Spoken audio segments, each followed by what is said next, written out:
And we're back. Series of videos here that I don't know how I'm going to compile them in the end, but interviewing Mom about her trip to Europe back in the early 50s, and she's about 22 or 23.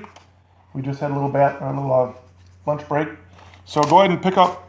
What was it like? So you were... Okay, well, here's what happened. The Bernhardt boys' mom had bought the ticket or something like that? Yeah, and I could not... And you had kindergarten conflict teaching. I went to tell them that I wanted to go on this trip. And they said, well, you can't do that because school starts and we had a hard time getting you in the first place.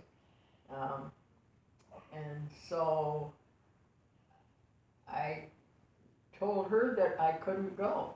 But I had already told Miss Steckelberg that I was going. That was my German teacher in college. And she was all excited about my going and telling me what to see and do, and she called.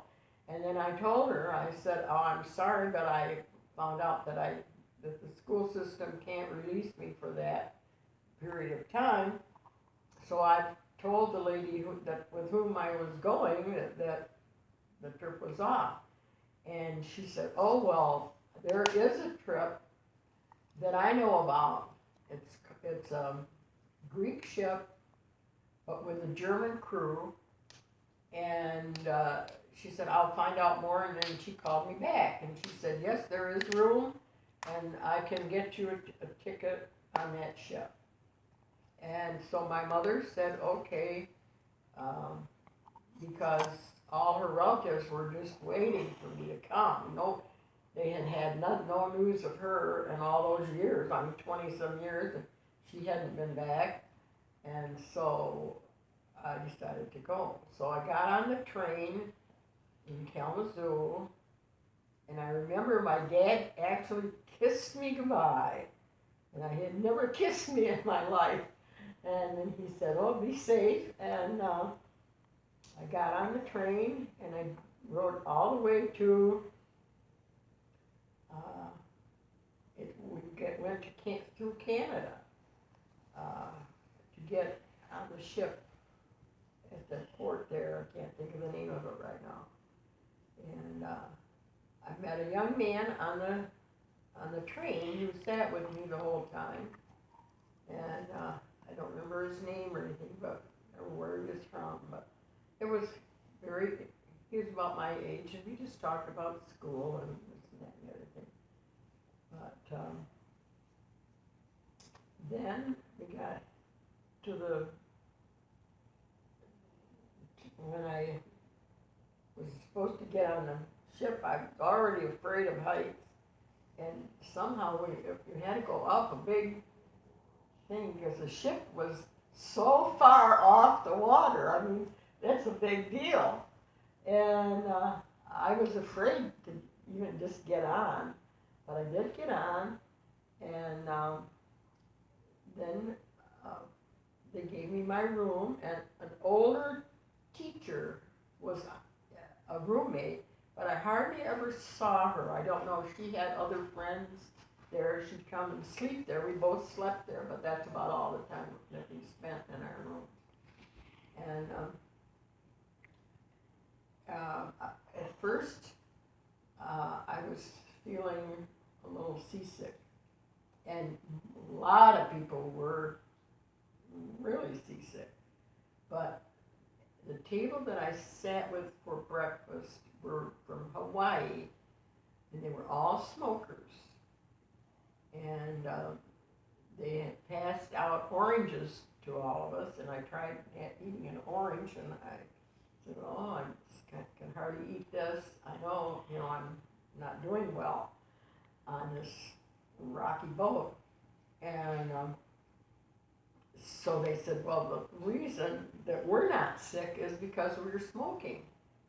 And so they said, just take a couple of puffs on this cigarette, and you'll want to smoke, and we'll be all right. So I thought, well, I was always against smoking, even though my dad was a smoker, and my mom wished he would quit, but I was willing to try anything because I didn't want to be sick the trip was scheduled for 9 days on the water from Montreal, Canada, to we were going to land in France. And so I did take a cigarette, and I had 2 puffs, and I got so much sicker than I already was, ran for the railing and threw up in the water. And then I went back to eating oranges, and oranges actually kept me from being sick. Now, I have a real story on that, and I don't know, it was very scary. So I came back to the table, and there was a man that seemed to have some authority on this ship. He was a friend of the captain, and he ate with the captain when the dinners were done. When we all went to dinner in the dining hall, and he said, "I have more oranges in my cabin, so come with me, and I'll give you a supply of oranges," because I had this connection with the captain, and I can get all the oranges I want. So I thought, well, gee, that's great, and I went there with him to his cabin, but when we went in, he just said, "Well, just sit there on the bed, I'll go out here and get the oranges." And he locked the door. And I was a little uncomfortable about him locking his door. But I'm sitting there, and then I thought, well, I'll look, and he had this big desk. He had a much better room than anybody else did. And he had articles of all different girls that had disappeared. And so I thought, well, what the heck has he got all this here for? And I was petrified, because why would he have me locked in his room? And then he had all this stuff that he might have been a detective or something, I don't know. Or a serial killer. Or a killer. And so then he was still out in this other room. So I don't know what he was doing out there that took him so long to get me a few oranges. But the maid came. And he had a maid that cleaned up his room every day. And so she said, "Your door's locked." And so I quick got up and I unlocked the door from the inside for her, because I didn't know anything about, she told me where it was, how to do it, and so on. And so then he said, "I'll be right out." And then I says, "Oh, I feel much better. Thank you anyway." And I just took off, because I thought I could be the next one. They'd throw him in the water, nobody would know. So what was, once you got to Europe, what was your trip like over there? Any big memories about that, really? Well, any moments that you remember? Yeah, I had a lot of memories, though, still on the ocean, from the ocean trip, because we got about halfway there, and a big storm came up. And there was a dance hall that we went to. Almost all us young guys, people, were always down there hanging out. And the boat started just, it was turmoil. I mean, it was scary. But we still were down there trying to dance and laughing at how awkward it was that we couldn't, just try dancing, and then suddenly you're going, and then because the boat was this slanted like this, and over the loudspeaker the captain said, "Attention in the dancing room," in the dance, whatever they call it, and he says, "Do not, when the boat starts to throw you down," he says, just don't all just go to the other side. If you go past the center of the boat, you will cause us to capsize. We are very close to just rolling over. So that was pretty scary because when now, instead of just saying ha ha and kind of letting the dance be clumsy, when the ship started going this way, we all ran. We just ran up until the boat straightened out again. Well, then a few minutes later, it would be, so we were out there trying to keep the boat steady and keep it from rolling over. So that was not good. And then there was the man who made the donuts, or worked in the bakery. He really liked me. And I know one night I did sit up on the top deck with him. There was a storm and lightning and so on, and we talked a lot. And he brought me a bag of donuts from the kitchen. And so I brought those down later and shared them with the other guys. And he says, well, you just have to keep on being friends with him because we want more donuts. And he brought me donuts every day. And he actually was crying when we left the boat because I think he really liked me. But what could I do? So then that's about all that was on that ship. Then we got to France, and I can't remember what the trouble was, but there was some delay there about passports, and we got that straightened out. And then I don't think we even did anything in there. We got on a train and then went to Oberdorf. And when I got there, my relatives had thought that I was coming to some other place, so they weren't there. I think they went out of town thinking that the train was going to be somewhere else. But anyhow, I did connect with them. But it was kind of spooky to be in a foreign country, not knowing anybody, and where you were supposed to be, there weren't any people. So, and I met all my relatives, and we had parties, and at that weekend there was a big festival, Oktoberfest type of thing, only it was in the summer, and it was in Oberdorf. My dad's hometown was Eichstätt, which was maybe about 9 miles away, but this was combining both of the towns.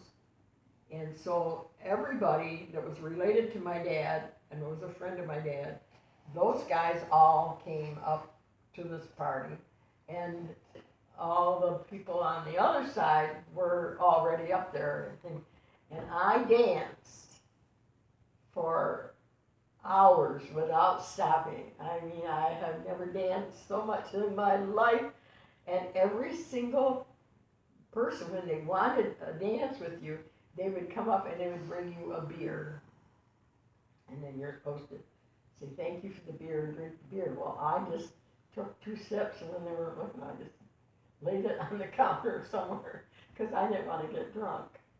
And so I had a lot of fun doing that. How long were you there? In Germany? Yeah. A couple months, I think. It was 18 days just going over and back, 9 days in the water, 9 days back. I know part of the time was that too. But anyway, then let's see. I stayed.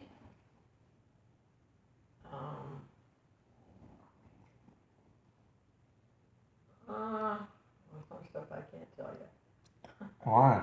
Oh, because Too racy? Well, just some of the Germans were a little. They said, "Oh, go ahead." The usual thing is, I never found out what American kisses taste like. Something like that, and so they expected me to give them something, and I wouldn't do it because they were people that I should not, I mean, they were people that I was going to be dealing with later, you know, and a ring of acquaintances, so I didn't, but I do remember that. That was quite shocking to me, so. Then I was corresponding with Ms. Steckelberg, and she had sent me a letter, and she said when she heard that I was going to be in Germany, she advised a young man who had been in my German class with her as the teacher, and he was stationed in Heidelberg. And so she said he would like to invite me to come up, and he had bagels and lox with him at a breakfast. They were having a festival there. And he sent me an invitation because she got my aunt's address from me before I left. And so I had that invitation waiting.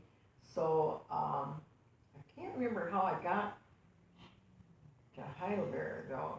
It was by train, whatever. That was quite a ways up.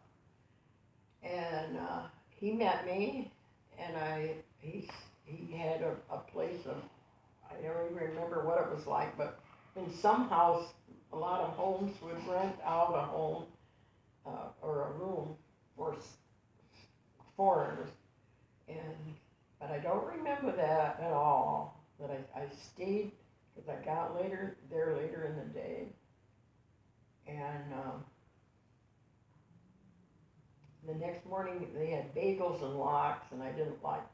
Ugh, wasn't very good. I didn't eat anything that we ate, and then we started out on the bicycle trip. We had 2 bikes, and went all along the whole coastline there, and there were festivals in all the towns. There was some reason they were having this big festival. And it was very nice, and we just rode our bikes and stopped every now and then and looked at souvenirs and whatnot. And then our goal was to go to the Heidelberg Castle, which was a big tourist attraction. And so we finally got there, and I can't remember now if we had I think we had our food after, yes, we did. I'm sure now we did. I wanted to go up in the castle. And I thought, gee, that, you know, even though it was a high thing, it was something to remember and tell everybody when I got home that I did it. And so Bill said, give me your camera and I will take a picture of you when you get to the top. So he's waiting down here, and I got into the castle. Well, that was scary. They had a thing of steps, but then down here, it dropped down. I mean, they just built the steps partway out along the wall. And so then you just go up and there's nothing to stop you from just falling off the step if you went too far to the left. Curved around or to the right or like whatever. this. And I got up, which would be maybe up as far as the 2nd floor of a building or something, and I was petrified. I couldn't go any farther. And so I just stood in there leaning against the wall, and the people passed me going up. And then pretty soon,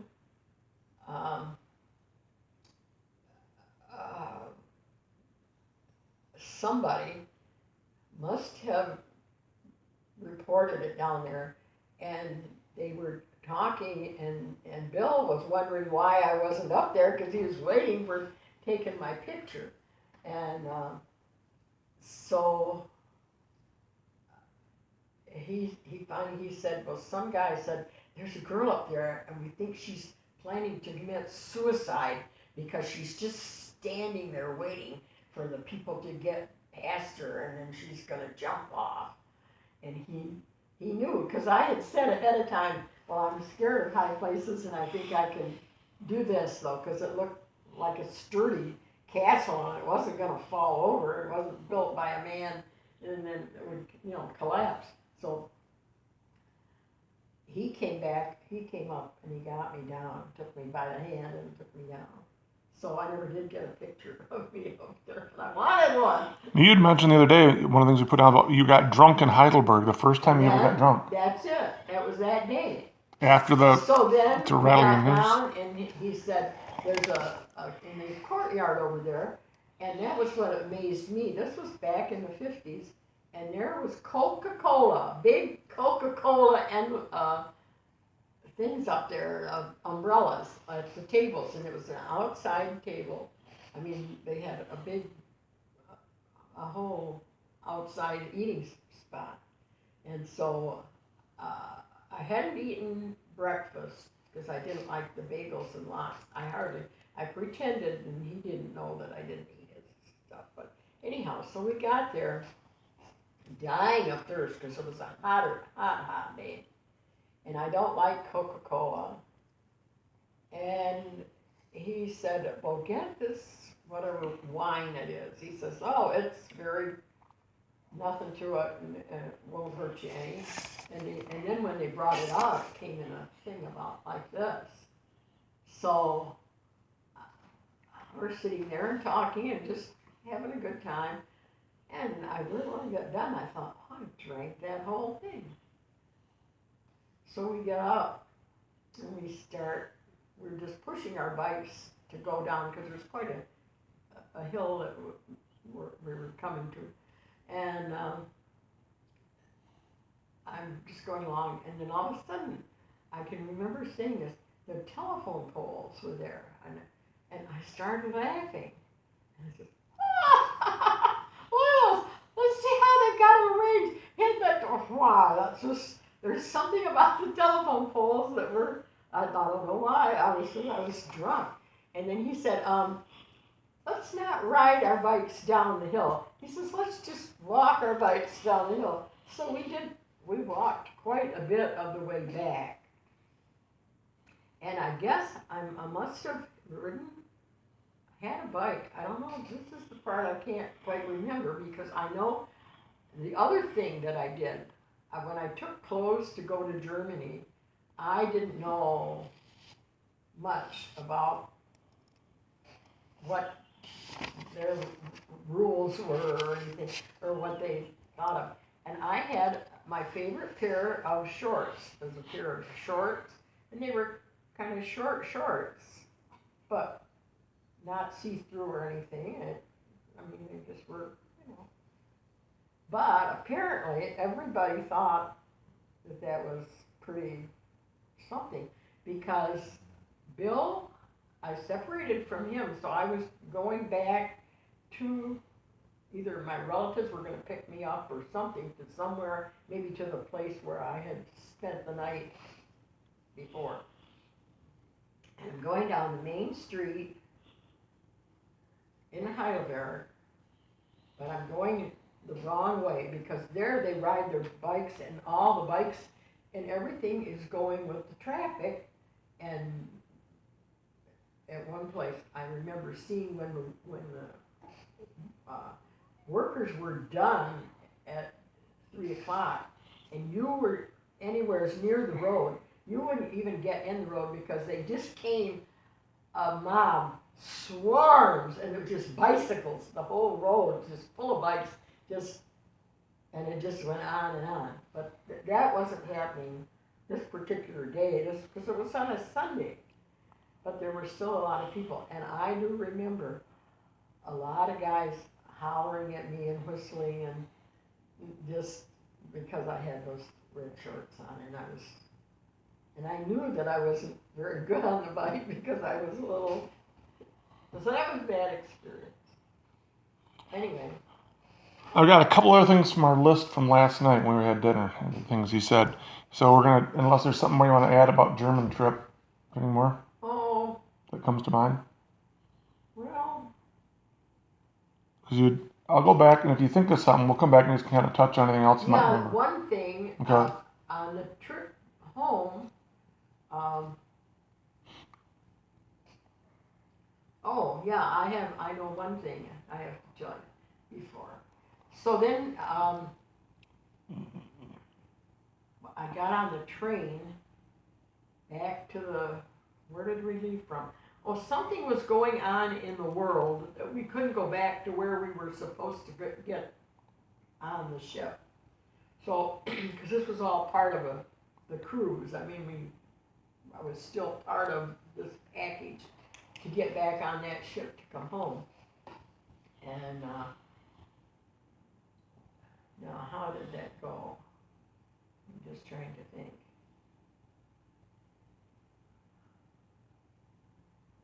Well, we'll come back to it. Maybe you'll remember. No, but I met a man who was, we were going to land, that was it. We were going to go to England instead of going to France. And so we had to go across the English Channel. And a lot of people were really sick then, but I didn't get sick on that going across, because I think I had oranges with me. But anyhow, a young man befriended me and said, "Do you know where you're going in London for the night, or in maybe it was, but anyhow, whatever the seaport was." And he said, "I'll get you a room, you know." And he was very nice, and he told me what he did. I don't know, but it was very trustworthy. And so he did get me a place to stay, and then I never saw him again. And the next morning, the maid came and she knocked at the door and she says, "Your breakfast is included, and what would you like?" and so on. And I answered her, and then she asked me again, and then she asked me again, and I kept answering her with what I would like. And then she says, "Just a minute." And she spoke English because we were in England. And she said, "Just a minute, I do not understand German. I will have to get someone who can translate this for me." And I said, wait, I'm an American. Have I been talking German?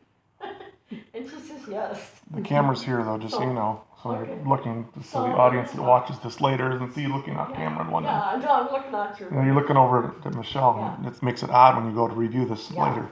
Yeah, right. Because you're not looking at the interview. But anyway, so I must have been Germanized because I had been speaking German most of the summer. Right. And I just spoke German back. So that was, and then the ride back wasn't that, it wasn't anything too, the only thing I remember is coming into New York Harbor, and you can see the Statue of Liberty over there, but the water was filthy, dirty, all kinds of stuff floating in the water, feminine hygiene stuff and poop and what Did it all stink? Did it trash. smell? I don't remember it smelling, but of course we were way up high up the water. But just looked, and I thought, and people, because my dad had talked about going swimming when he came as a young man, and he got carried out, almost drowned. Yeah. In New York. Rockaway Beach. Rockaway Beach, yeah. Okay. So, no, I was just shocked that it was that dirty. Yeah. I thought I'd never go into that. Well, a couple other things from the list the other day. Toys as a kid, your little paper dolls and stuff. You said, "Oh, I want to talk about that." Tell us about that. Just the kind of toys that we had. I remember that we played jacks an awful lot. Throw the jacks, and then you have to throw a ball up and pick one up. And so that was a game. And then paper dolls for the girls, and the princess and now Queen of England. There were the two English princesses, and I had the paper dolls with them. And I could dress them up in their fancy clothes and stuff. And that was quite something. And what else was, the boys, mainly they played baseball. And, Tell us about the night you hid under Huey's bed. oh, yeah, that was really a good one. Well, we had been downstairs, and this was in the first house that we lived in, the double house, right before we moved. No, it wasn't. It was the first, when we first moved to Duke Street. You were just in the East Side house and Duke Street, just those two, or was there a third house? No, just those two. Okay. So this story takes place in Duke Street, shortly after you moved in there? Yes. Okay. And somehow we got into some kind of an argument, and the boy, Huey, was being really, he was in the wrong. I don't remember what it was, but he did something that he shouldn't have done, and I was arguing with him.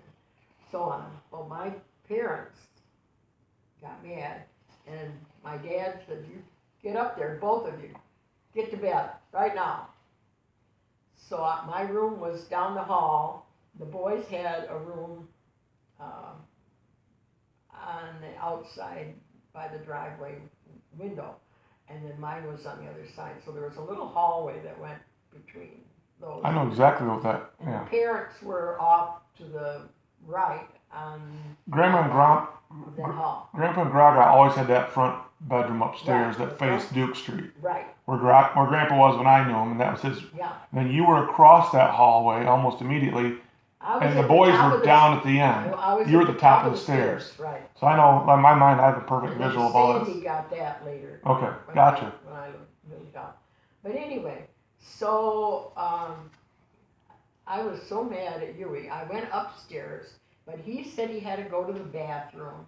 And so he was stalling downstairs, and I thought, yeah, he's just trying to get out of going to, listening, and I'm the one that's being punished, and he was guilty. So I thought, I have to do something. So I just closed my door almost all the way as I left it, so that I could get back in quickly, and people would think I was in there if they came up the stairs. And I went into his bedroom, and I just got under the bed and waited. And waited. And pretty soon he did come up, and he went to bed, and he got in, and I still waited a little while. So he was comfortable, and he rolled around a little bit, and he got comfortable, he was just lying there. And then I just took my hands, and I just slowly lifted the mattress up. And he just went into orbit. Mama, Mama!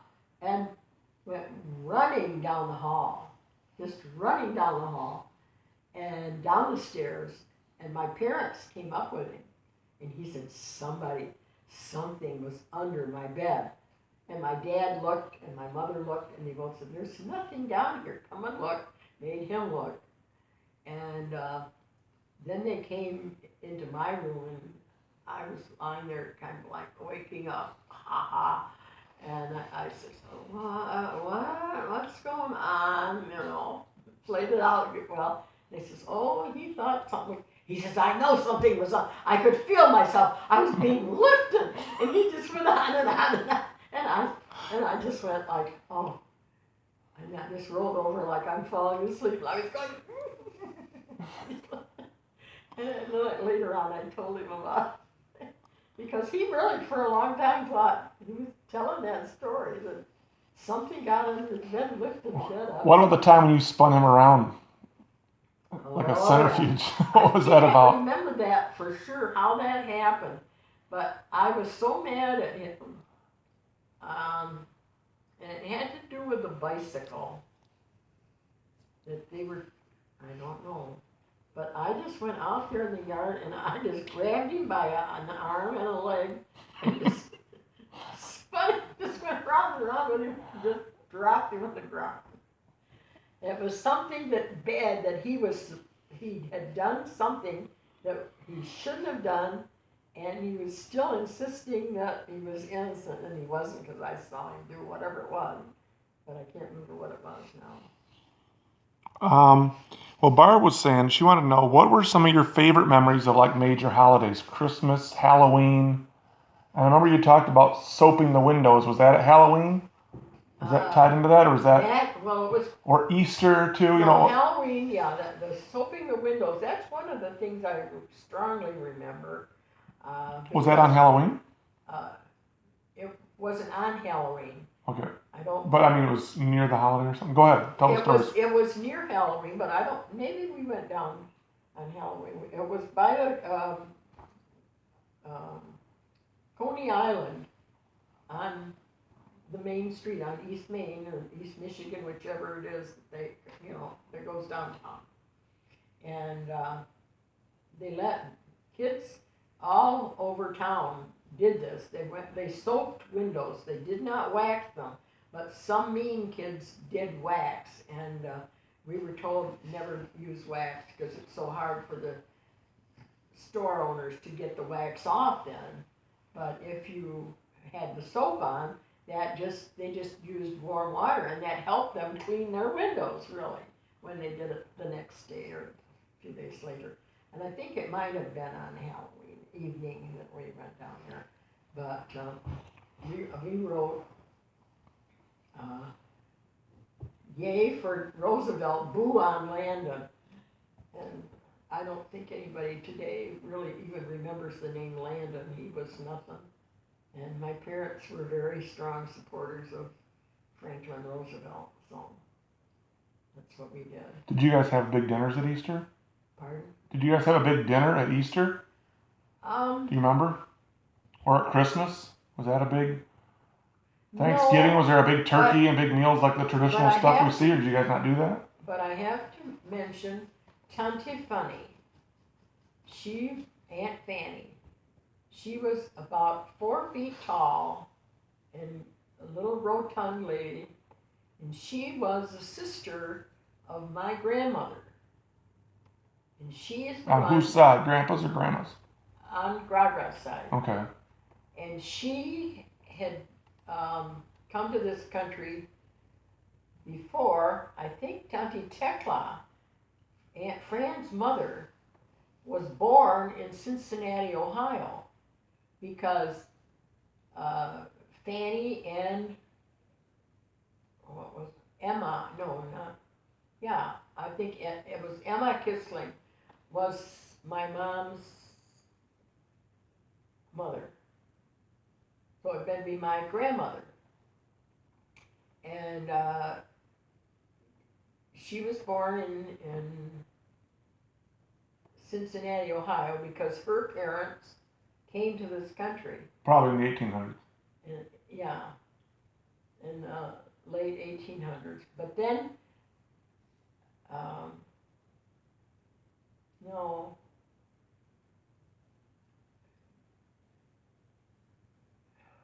Yeah, I guess that was my grandmother was homesick and wanted to go back to Germany.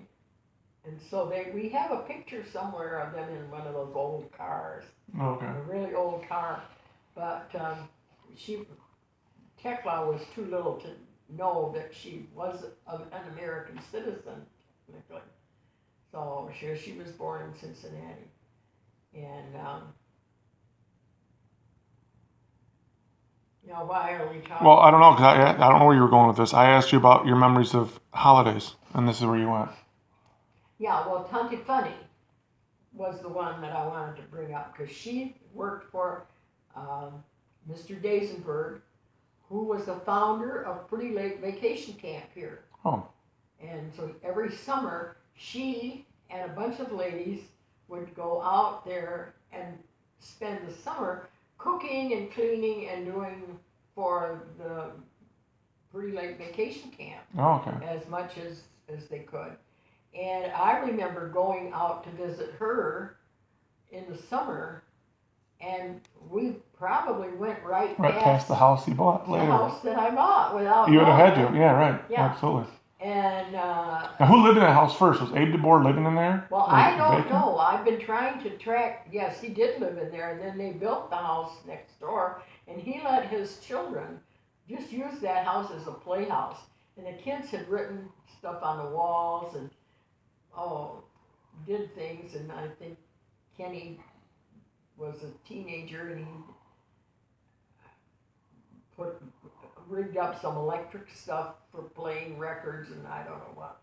But no, but going back to Tunty Funny and the Pretty Lake Vacation Camp, of course the roads were just gravel then when we went out there. Q Avenue.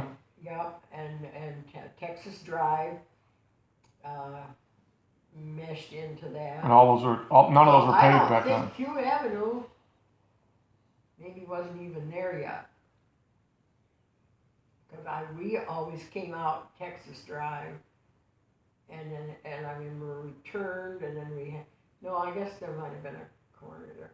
Anyhow, we turned into the. Someone's calling you. Where's your phone? That's you. I don't need to talk. But we can turn it off instead of it playing the whole time. Where? It's in your pocket. Right here. Oh. Go ahead. Barb Parcells. Huh? Hello? Nope, you hung it up. Barb Parcells? Yep, we'll call Barb Parcells I back. called her. Yeah. Okay, go ahead. Barb would want you to continue with your interview. Well, anyway, so we would go to visit her, and I remember that as we turned off of Texas Drive, which is now Q Avenue, there was a field of daisies, and I have never seen that many daisies in my life. And they led all the way, like acres, and all the way up until we got to the to the camp where the kids were, and then we would see my aunt. But during the winter time, and most, I think, except when she was working at the camp out there, I don't know if she came in on Sundays, but on Sundays.